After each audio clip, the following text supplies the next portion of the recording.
نحمده ونصلي ونسلم على رسوله الكريم وعلى آله وأصحابه وأهل بيته أجمعين.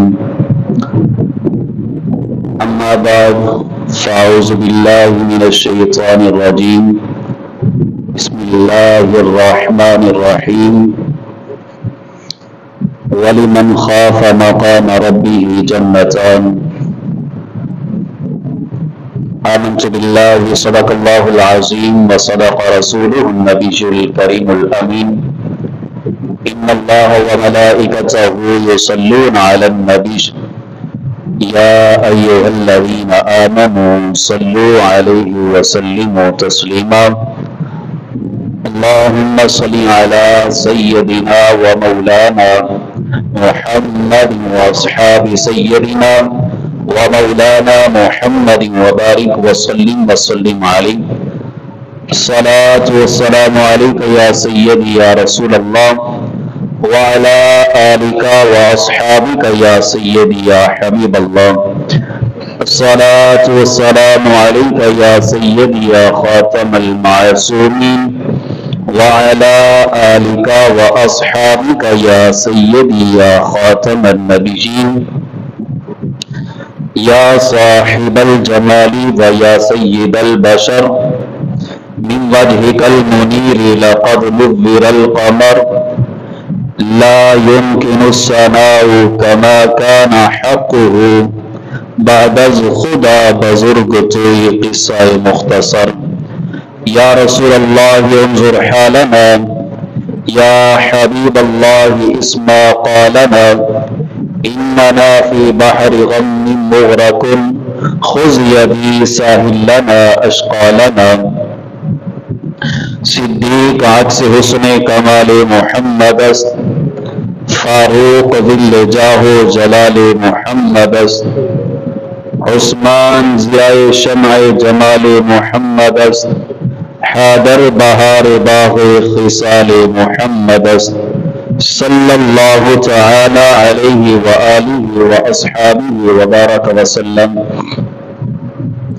اللہ تبارک و تعالی جل جلالہ وعم نوالہ واتم برہانہ وجل ذکرہ وعز اسمہ کی حمد و ثنا حضور سردار کائنات، مفخر موجودات، زینت بزم کائنات، دستگیر جہاں، غم کو سارے زماں، حامی بے قسام، قائد المرسلین، خاتم النبیین، احمد مجتبی، جناب حضرت سیدنا محمد مصطفیٰ صلی اللہ تعالی علیہ وآلہ واصحابہ وبارک وسلم. آپ کے دربار گوردار کے اندر ہدیہ درود و سلام کا نذرانہ پیش کرنے کے بعد عزیزان محتشم، آج ہماری گفتگو کا عنوان ہے کہ جوانی کی عبادت. رب ذوالجلال کی بارگاہ کے اندر دعا ہے کہ رب ذوالجلال مجھے حق سچ بیان کر کے ہم سب کو اس پر عمل پیرا ہونے کی توفیق عطا فرمائے. عزیزان محتشم، رب ذوالجلال نے انسان کو پیدا کیا، کس لیے پیدا کیا؟ وما خلقت الجن والانس الا لیعبدون. رب ذوالجلال نے انسان کو اور جنوں کو اپنی عبادت کے لیے پیدا کیا. عزیزان محتشم، رب ذوالجلال کو کس عمر کی جو عبادت ہے وہ بڑی پسند ہے. وہ انسان جب بچپنا اس کا ہوتا ہے، بچپنے کے بعد اس کی عمر جو ہے وہ چڑھتی ہے جوانی کی طرف. جب جوانی کی طرف اس کی عمر چڑھتی ہے تو اس وقت وہ بندہ اپنے رب کو نہیں بھولتا، اپنے رب کی بندگی کرتا ہے. تو رب ذوالجلال کو وہ عبادت جو اس نے اپنی چڑھتی جوانی کے اندر شروع کر دی، وہ بندہ اپنے رب کی نافرمانی اس سے بچتا رہا، فرما برداری کرتا رہا، تو یہ وہ عبادت ہے کہ جو عبادت رب تعالیٰ کو بڑی ہی پسند ہے۔ اسی طرح رب ذو الجلال نے فرمایا وَلِمَنْ خَافَ مَقَامَ رَبِّهِ جَنَّتَانِ، کہ جو بندہ رب تعالیٰ کی خوف سے ڈرا یا رب تعالیٰ سے ڈرا، وہ اس میں رب تعالیٰ کا خوف اپنے دل کے اندر سما لیا۔ وَلِمَنْ خَافَ مَقَامَ رَبِّهِ جَنَّتَانِ، تو پھر اسے کیا ملتا ہے؟ پھر اسے رب ذو الجلال 2 جنتیں عطا فرماتا ہے کہ وہ بندہ کہ جس نے اپنے رب کی فرما برداری کرتے ہوئے، یہ نہیں کہ اپنے رب کی عبادت کرتے ہوئے پھر اپنی عبادت پہ گمنڈ کرتا رہا، نہیں، اپنی عبادت کے ساتھ ساتھ وہ عاجزی کرتا رہا کہ میں تو کچھ بھی نہیں، یہ جو میں نے عبادت کی ہے یہ میری قبول ہوئی بھی ہے یا نہیں، یہ عاجزی کرتا رہا، تو وہی بندہ عبادت کے ساتھ ساتھ آنسو بہاتا رہا حتیٰ کہ اس بندے کا انتقال ہو گیا، تو وہ بندہ جس نے جوانی کے اندر عبادت کی، رب ذو الجلال کو ایسی عبادت بڑی پسندیدہ ہے۔ اسی طرح جوانی کی عبادت حضرت جنید بغدادی رضی اللہ تعالیٰ عنہ آپ کے بارے میں آتے آپ فرماتے ہیں کہ جوانی کی عبادت کیا ہے؟ آپ فرماتے ہیں جو بندہ جوانی کی عبادت کرتا رہا تو پھر وہ بندہ بوڑھا ہو گیا، یعنی بڑھاپا آ گیا اس کے اوپر، جوانی کے اندر عبادت کرتا رہا، عبادت کے اندر کوئی کمی نہیں آنے دی، عبادت اس نے رب کی رب تعالیٰ کی، اپنی طرف سے کسر نہ چھوڑی، نماز پنجگانہ پڑھتا رہا جماعت کے ساتھ، روزے رکھتا رہا، نوافل ادا کرتا رہا، تہجد پڑھتا رہا، رب تعالیٰ کی فرما برداری کرتا رہا، نافرمانیوں سے بچتا رہا، تو ایسا بندہ جب بڑھاپے کی عمر کو پہنچ جاتا ہے یا بیمار ہو جاتا ہے تو اسے کیا ملتا ہے؟ حضرت جنید بغدادی رضی اللہ تعالیٰ عنہ آپ فرماتے ہیں کہ جب وہ بندہ بوڑھا ہو جاتا ہے، اب وہ چل کے مسجد کی طرف نہیں جا سکتا، اب وہ بوڑھا جو جوانی کے عالم کے اندر بڑے شوق اور جذبے کے ساتھ مسجد کے اندر جا کے نوافل ادا کیا کرتا تھا، اب وہ چل کے فرض نماز ادا کرنے کے لیے نہیں جا سکتا، اب وہی بندہ اپنے بستر کے اوپر بیٹھا ہے، مریض ہے، بستر کے اوپر بیٹھا ہے، لیٹا ہوا ہے، تو پھر وہ بندہ رب کی عبادت کر رہا ہے، رب کی بارگاہ کے اندر نماز ادا کر رہا ہے، اگرچہ وہ لیٹ کے ساتھ، یعنی لیٹ کے، اور لیٹ کے جو ہے وہ اشاروں کے ساتھ نہیں بلکہ آنکھ کے اشارے کے ساتھ بھی پڑھتا رہے، تو اب اسے ثواب کیا ملے گا؟ کیا کمزوروں والا ثواب ملے گا؟ کیا اس سے ثواب کے اندر کمی آئے گی؟ فرماتے ہیں نہیں، اس کے ثواب کے اندر زیادتی آئے گی۔ کون سی زیادتی؟